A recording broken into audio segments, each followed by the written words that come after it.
Mwesh, Yeah, welcome to Kenyan Historian. asante Enoch. Let's look at it. Yeah, The election of President Uhuru Kenyatta, President William Ruto. yeah. How was it in your own perspective? What did it mean, not just to you as a leader, but to the country? Well, it was quite momentous, I must say. Sometimes we sit down and look back and say, is it true? Did it really happen? Or you imagine that probably it's just a good dream that you're having, and at some point somebody will wake you up and say, hey, get serious with life. Of course, you guys never won. Because the odds that were stacked against us were not ordinary. They were very powerful people, powerful forces, big money, some very influential figures around the world. But we kept the faith, believed that the people of Kenya had bought the message that you are selling. Remember, for about 2 to 3 years, we had crafted a script and stuck with it and repeated it to the people of Kenya. Every part of the country that we went to, we kept on telling them that there's a message of economic justice that you're speaking about, that this country belongs to all the 47 million of us, that there are many government policies that are being crafted in big offices here in Nairobi that only serve a few individuals to the disadvantage of the greater majority of the people. And we kept on speaking, whether we are talking to small traders, farmers, business people, all sectors of society, even professionals, people that were working, teachers, police officers. Everybody could see that there was a lean group of people, very small, that was enjoying the benefits of our independence, yet the vast majority were being excluded by certain policies that were serving a select few. So if I can take you a little bit back, there were rumors that President Uhuru Kenyatta will not be supporting his deputy, current president. It was just rumors. And he hadn't come out clear. But at what point did you realize that Ruto was on his own? The Gazette notice of, was it 2019? The one where he was stripped of all his duties. I used to belong to the group that kept on saying, oh, maybe the president is trying something. And on many occasions when we'd ask President Ruto that, have you had a conversation with your boss, then President Uhuru, about these issues? And he'd say, yeah, we spoke about it and there's nothing to worry. Of course, it got to a point where we began to realize that, look, this is our team captain. Even if things are so bad and difficult, he wouldn't wish to paint a bad picture to us. So it's more of a situation like when you're a father and you have kids in your house. Even if you don't have food, you can't come to them and say, oh guys, today we're going to sleep hungry. You pretend, back in the village they used to say that act of boiling a stone, so that the kids slowly get to sleep and imagine that mommy is only late, but there was something she was preparing. So we realized that there's something also that our captain was doing to us, that he kept on giving us hope, assuring us that don't worry, all is still well. Because it was too early in the day. 2018, you're 4 years to an election. If you tell your team that I have fallen out with the president, and this is the president of Kenya, I guess he thought, and rightly so, that probably he would lose majorly many of the members of his team. So he kept on assuring us that don't worry, these are small issues, the president has allowed me to do a few other duties. But when the Gazette notice of 2019 came out, then I knew that the die is cast. It's no longer going to be the same, because it meant that there's no government engagement that was going to be involved in. Remember how then Deputy President had fashioned his politics, where he'd go to a particular region, launch government projects, then engage the people, and that gave him an advantage or leverage over his main competitor, because his main competitor didn't have any such advantage. So he'd have to wait for funerals and weddings and things like that. And that's a bit difficult of a thing to do. So when the same was taken away from Deputy President, and we began to see a policy, remember this now is the beginning of a handshake, where government ministers began flooding to the office of former Prime Minister.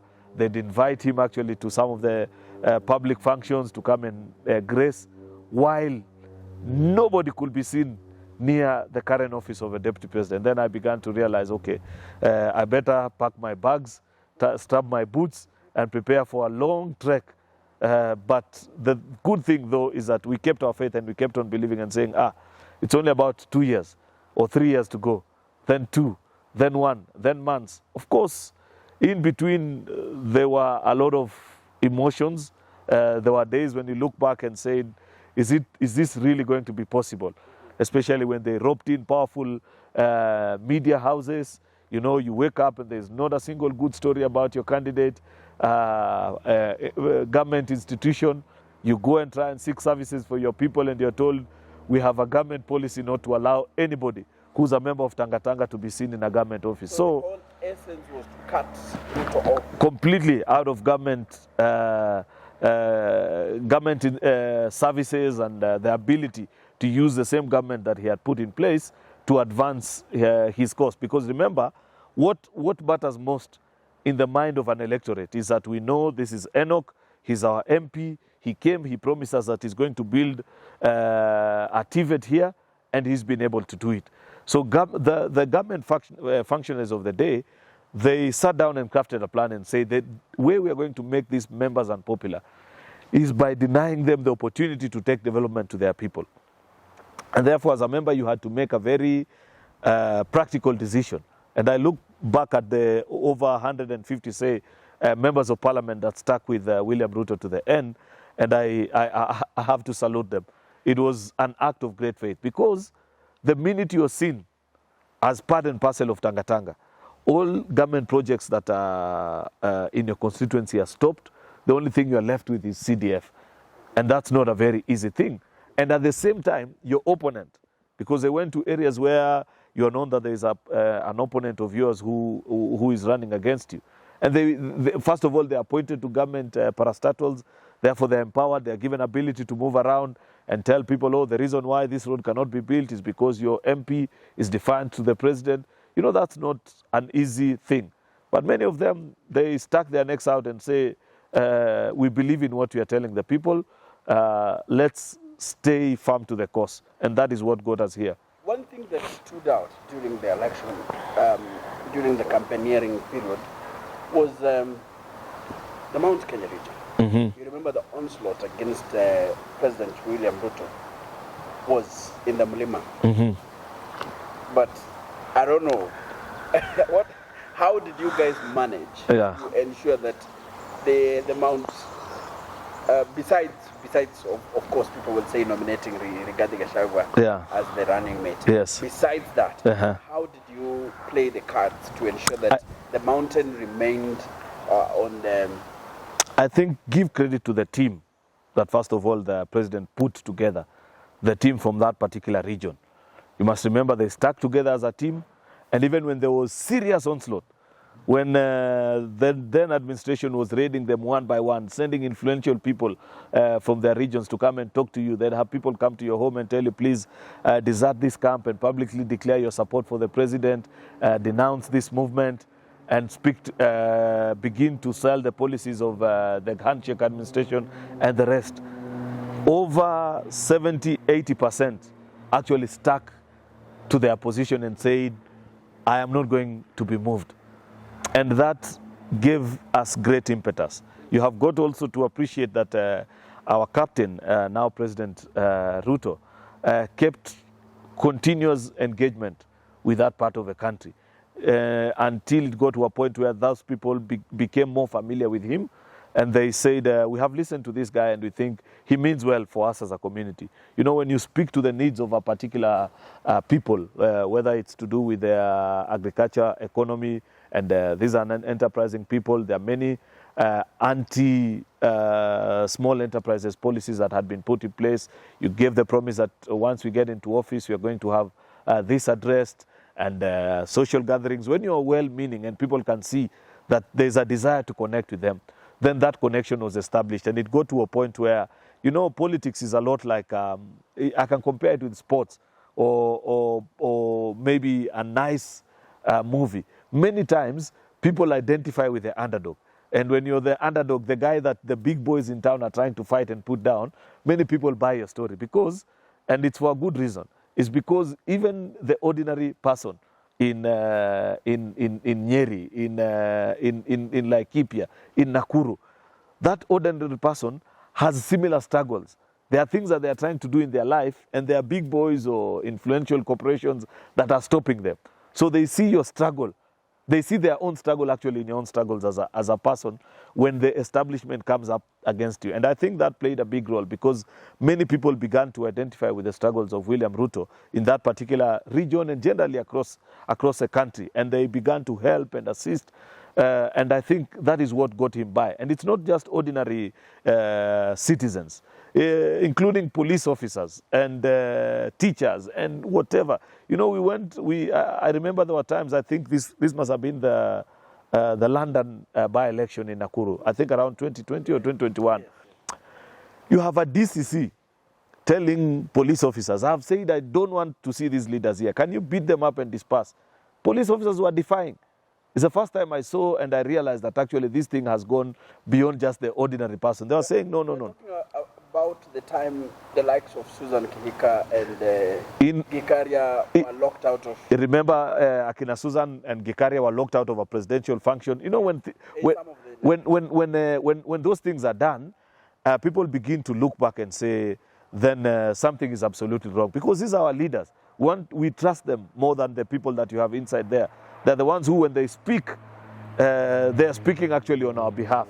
So when we went for this by-election, in fact, I remember when one of the officers threw a tear gas canister, where now Governor Susan Kihika was addressing some people, it's actually a police officer in plain clothes who carried her like a small kid and rushed her to safety. Yes. That gave me the impression that there were many people along the way who decided to give their life and dedicate themselves to this cause. And it became now a battle actually between those who believed in that system and those who believed that we deserved better as a country. I think the fact that President Ruto knew President Uhuru really well, I don't think there's anybody in the country at that particular time who knew the strengths and the weaknesses and the value system and the things that Uhuru could do and couldn't do more than William Ruto. And the fact that he understood equally and to a greater extent how Raila Odinga plays his politics, that really played to our advantage. There are many occasions where you'd sit down and you'd say, people will come and say, oh, this and that has been planned, and he'd look at them and say, please, forget about that. Uhuru Kenyatta cannot do that. And true to his word, that didn't happen. And then the things he'd say, don't worry, I know Uhuru, this is what he's going to do. And exactly the same thing is what he... So the fact that you study your adversary or the person that you're competing against really played a big role into forming how we played out our game.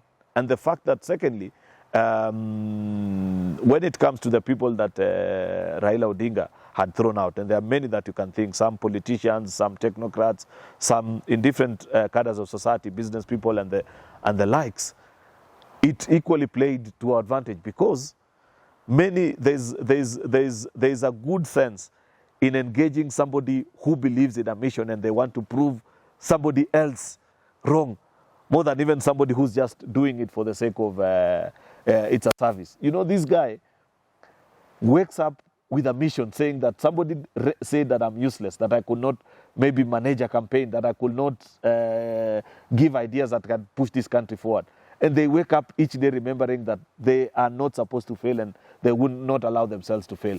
That gave us strength. And you need that in the kind of politics we are facing because remember, money wasn't part of the strength that we had as a campaign team. All the money was with the other side. Influence of government was on the other side. There were many things that could be dangled. Actually, the only thing that it took for you to belong to what was then referred to as Tanga is a belief in the message that you are selling. And it had to be deep-seated. You had to believe that something is not right with our country. This is not what I want to leave for my kids and grandchildren. Therefore, I've got to challenge this establishment. Believe you me, many people actually did this out of a deep-seated conviction more than that we deserve better as a country, more than any other reason. Forget about the fact that people said, oh, because they wanted to be a minister or they wanted to be this or the other. They're just people who sat in their houses and analyzed and looked at how the state of our country at that particular time, where you couldn't speak openly about the issues that you didn't agree with, without DCI and KRA and all these establishment, state institutions being descended on you. And people said, no, we cannot allow our country to slide back into this. We will fight with everything. Many of our team members had their bank accounts frozen. Many of them were threatened at night. Many of them were who were in business. They had their businesses denied opportunities. They had pending bills that couldn't be honored. But then they said, okay, if that is a price that we need to pay, so be it. And I'm glad and happy that finally they can now look back and say it was worth the fight. It's not just about pushing what he wants, but I came to look at him and realize, looking back now, that when you're under stress, the kind of stress that he had, you've just formed government and your boss has changed and nobody wants you anymore. Karen was like a ghost town. Nobody was showing up apart from members of his political team and a few people here and there, a few, maybe an ambassador once every month. He took solace in meeting with ordinary Kenyans. And that gave him the kind of vision and the eventual plan that he had for the country. It was that engagement that actually helped sharpen his message. On many occasions, you'd listen to our competitors and the kinds of things they were saying, then you'd realize this guy hasn't been up country in many, many months. Because they spend a long time in big hotels here enjoying themselves and having a good time. But this is a guy on a Tuesday, you'd find him in Maralal. On a Thursday, somewhere deep in Lamu, you know. Then on Saturday, he'd be somewhere in Shinyalu. Remember, there were days in 2019, where he kept on increasing. First of all, they began being just a weekend activity, where he'd go out on Friday and have a series of public engagements and do fundraisers. So he'd do Friday, Saturday, and Sunday. And maybe Monday to Thursday, he'd do other work. But when it increasingly became clear that the president didn't want him to do any government duty, then he took advantage of that time, and perhaps there were days where he'd spend even 5 days on the road and maybe rest only on a Tuesday and Wednesday. But as early as Thursday, all the way to Monday, he'd be out on the field. And that is very important for our politicians, because it helps you appreciate the diversity of our country. And I guess when you look at the 2022 election results, and this is something that people haven't taken time to study, there's a gentleman I met somewhere here on the malls, and he mentioned to me and told me, I come from a particular village in, I think, Makueni. He said, by the way, we voted for William Ruto almost 90% in our village. And I asked him why.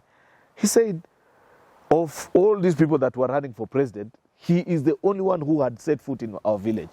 And so when it got near election, or when it got to election day, people said on the queue, we are going to vote for the guy who came here and had the courtesy to ask us for our vote. The person we saw. The person we saw. These other one, we're just being told, oh, he's our guy, he will, but he has no bloody idea where this part of the country is. So people made very practical decisions. Yes. And the same can be replicated in thousands of stations. Actually, the fact that he had stepped into a place 20, I think for every, I might not be so wrong if I say, for every tour of any part of this country that his main competitor went, Ruto had been there 15 to 20 times more than him.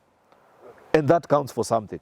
Yes. Remember, even when they took away his security and they made a big issue about it, he was supposed to have been demeaned. The following morning, he comes and parades the officers have sent to him, has tea with them and enjoys, and people look at that and say, oh my goodness, the guy is supposed to be sulking. Let me tell you. The ones for presidential. Yes, and he said, okay, fine. They are Kenyans and they'll do their duty. Let me tell you something about President William Ruto that I have observed and I think is the greatest gift that God gave him and has helped him reach where he has reached. And I say this having observed him at a very close level.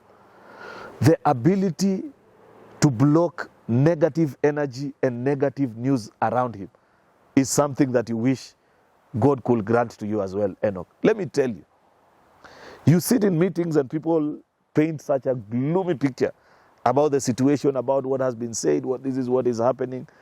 And that comes in from the right ear, gets out from the left ear. He will pick only one little thing, a positive thing that people have said and said, oh, people really appreciate that. And he will replicate that many times and runs with it. The fact that on many occasions, you'd imagine that given the weight of what was happening against him, perhaps will deny him sleep. And he'd say, oh, I had a very good night's sleep. You know, that ability not to be weighed down by negative energy and negative people, and you see it, by the way, even in his interactions. There are many people that you see, they lose even the interaction with him, just simply because maybe for every phone call or for every interaction, you're complaining about things that are not working. And you see that slowly by slowly he drifts away and loves being around people that challenging him with a lot of positive things and saying, oh, if we kept on doing this, this is possible. He draws a lot of his interest. And I think when you're a human being facing the kind of odds that were stuck against him, that plays a big part of you, because even for you, for your own sanity, just to remain sane and to be happy and plan your things and go about and engage people, you need that ability to ward off the negative things that are being thrown at you and just keep a focus on the things that are working. Which one do you remember that he turned around and you said, now this one is big? I'll have to think properly. I know Tanga was quite big because it was something that was seen as if he was actually the first instance where he was publicly demeaned by his boss. But I think this thing of criticizing his church donations, and people came up with all sorts of stories and said, oh, this is stolen money, and the media was roped into the narrative and it was being spun around. Some of the mega churches, actually, the mainstream churches, were bought into this conversation. You remember they issued communications and said, oh, if you're donating more than 50,000, let it be in the form of a check and the same. If it was an ordinary person who listens to negative vibes and the same, then perhaps you would have slowed down and ignored that particular. But if you remember, the frequency of the church services actually increased. Instead of doing 1 or 2 services on a Sunday, then it became 3 or 4. And even the volume of whatever he was giving increased, and he became even more public about it and said, by the way, we are not embarrassed and ashamed of being Christians. What we are doing is biblical. And he spoke about it until many people believed that actually it is the right thing to do. Otherwise, if you are a coward, then they will easily have turned around and say, okay, maybe we just put it in an envelope and pass it on to the congregation. Yeah. So there are many such instances where things were thrown at him that an ordinary person perhaps would have cowed and said, okay, maybe I'll adjust and do the following. Yet, that is not to say that he never listens. If there is a person also who's very sensitive to criticism, especially if it is justified, it's the same person that you're talking about. Because if you have a good and a valid point in what you're saying, that I don't like a particular message, how you said it, you'd listen to him, even if you say that to him in a rally number 2 of the day. By the time you get to the 3rd rally, the message will have changed. And therefore, it should not be confused to say that he's adamant and doesn't get easily, doesn't change his mind. Yet at the same time, plans his things so meticulously. The other thing that I have seen about him is that I can say even the socks that he wears is pre-planned and has a reason for it. Nothing just happens out of happenstance and that this was supposed to be. From how he sits, the people that he engages, attention to detail, that meticulous planning helped along the way. Remember, we had run in 2013, 2017, I saw both campaigns, and then there was 2022 where the entire establishment was against him. But you got to ask yourself, how comes in all the 42,000 plus polling stations in the country, he is the only presidential candidate that had an agent, and an agent who sat through the exercise, got the forms, loaded onto his presidential command center, and by the following day, as returning officers of IEBC, actually what he did is a replica of what IEBC was doing. By 2 days down the line, he had all his forms together, all his 34 A's from all his agents. So while you guys knew already by then? I mean, by the following morning, first of all, these physical forms were just to confirm what we know is right.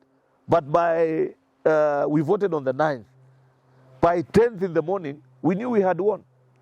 Because we had our people, we had our own system parallel to that of the IEBC, that while immediately they finish counting, our agents will send it to our constituency tallying agents. Yes. And they'd relay the same to our national tallying center. Therefore, by 10th in the morning, we knew what the results were in virtually 90 to 95% of the stations. And therefore, you're waiting just for maybe one or two of these far-flung areas that wouldn't significantly make a change. And therefore then, as opposed to just beginning celebrations and saying we've won, the difficult work of bringing home actually all the 34 A's began. Therefore, 2 or 3 days down the line, we had all our 34 A's together, preparing for the next move. Because, you know, this is a team leader who always thinks of the next thing. What are these guys likely to do? And remember what I told you earlier about his competitor. Of course, you know, classic Raila Odinga. You defeat him, the next place you expect is a Supreme Court. So you begin. In fact, as early as before Chebukati announced, we had begun preparing for the Supreme Court case because we knew that was his next destination. We had won these particular ones. And therefore, we gathered all our 34 A's. You finish with that and he says, okay, the next thing, you don't know what these guys may try to do. Have digital copies in your form. I slept in Bomas for 5 nights.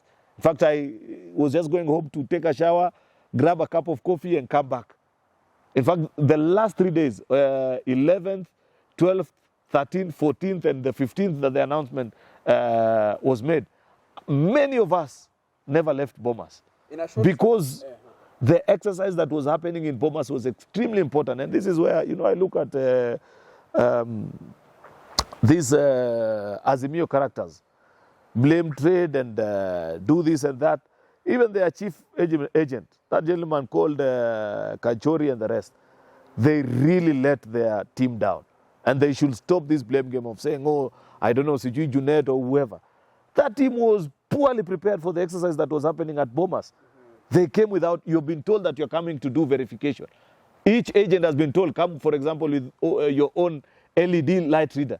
These guys were using phones. How can you use a phone torch to try and scan the security features of a document that is being brought? You know, you look at the kind of games that these guys were playing and you realize they were not prepared for this thing. They somehow believed that there's some magic that was going to happen. And you know, you need to have also your copy for you to verify. Yes, they didn't have a single. That's why they kept on hunting Gladys Sholei.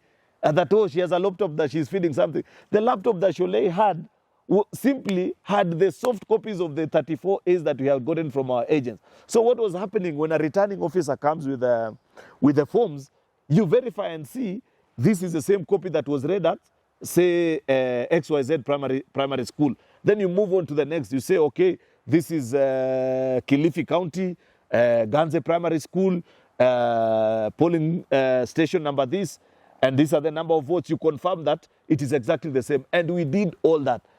Remember what Azimio were doing? Disrupting us every now and then, grabbing a phone and excited, cheering.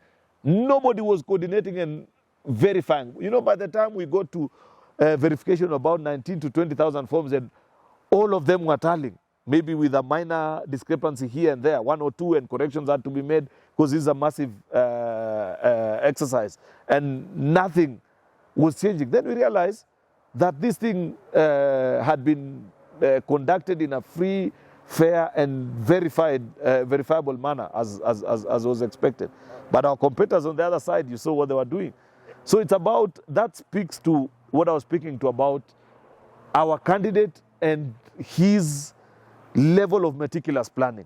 The fact that you put teams together and tell them, please, I have sent you to Bomas, this is what I expect you to do. 90 to 95% of the people from Azimio who came to Bomas had no bloody idea what they were supposed to be doing there.